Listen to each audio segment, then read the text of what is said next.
हमारे प्यारे सहकारी मित्र डॉक्टर झाड़े साहब, ब्रह्मापुरी इन्हें एक समय मैंने यूं ही फ़ोन किया था।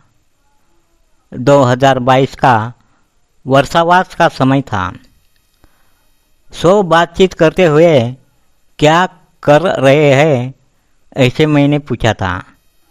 तब उन्होंने कहा कि अब वर्षावास शुरू है, हम तो किसी गुफाओं में जाकर तो नहीं रह सकते हैं, इसलिए डॉक्टर बाबा साहेब आम्बेडकर जी का भगवान बुद्ध और उनका धम्म ग्रंथ की पढ़ाई शुरू है और उन विचारों का चिंतन मनन, उस पर विचार आचार हर रोज़ थोड़ा थोड़ा करना शुरू किया है। यह सुनकर मुझे बहुत अच्छा लगा। उनके इस बात का दिल से अभिनंदन स्वागत मैंने किया। मेरे आजूबा मेरे बचपन में हिंदू ब्राह्मण के अश्लील पोथी पुराण श्रावण के माह में रात को पढ़ते थे, वो याद आ गई। इसी वर्षवास में कुछ लोग चतुर्मास कहते हैं। सभी मानवों ने ज़्यादा कुछ नहीं तो वैचारिक, वैज्ञानिक, संवैधानिक, ऐतिहासिक, नैसर्गिक वगैरह कोई न कोई ग्रंथ जरूर पढ़ना चाहिए।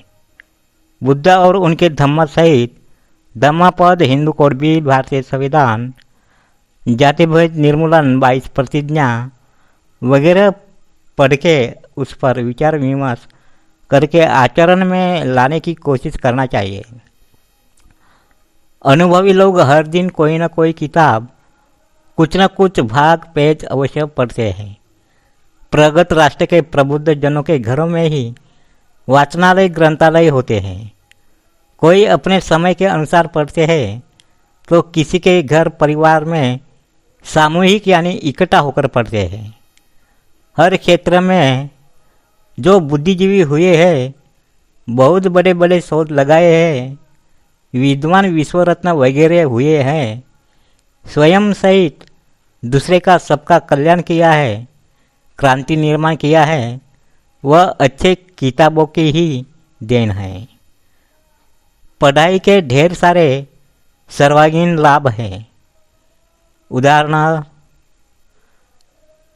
तर्क, आकलन, धैर्य शक्ति बढ़ती है, जीने की उम्मीद विकसित होती है, मानसिक बीमारी के साथ साथ अन्य बीमारियां कम होती हैं या होने नहीं देते हैं या कुछ खत्म होती है, चिंता शोक मुक्ति हो सकती है, समय उम्र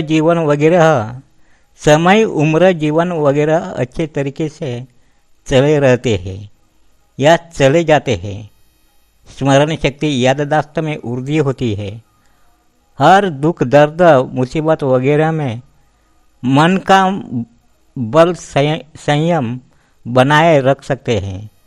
नए संशोधन के अनुसार जीवन यानी आयुष्य उम्र बढ़ता है, लंबा होता है। हमारी आर्थिक स्थिति ठीक नहीं है, फिर भी हमने अभी 6000 मूल्य के किताबें बुला रहे हैं। समय के प्रकाशन ने भेज दिए हैं, पोस्ट द्वारा आए हैं। अब कुछ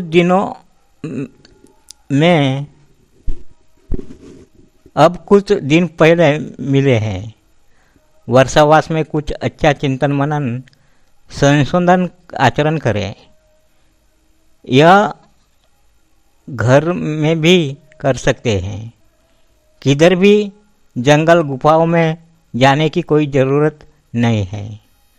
हर समय हर तरीके से सद्कर्म, सदाचार, सद्मार्ग, निर्मलता, करुणा, मैत्री से सहायता वगैरह करे।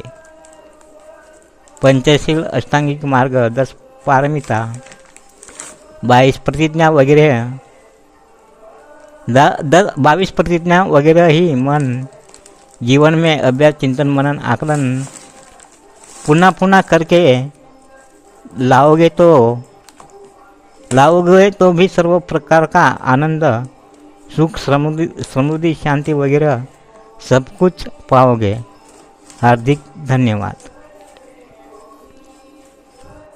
तो लाइक कीजिए, शेयर कीजिए,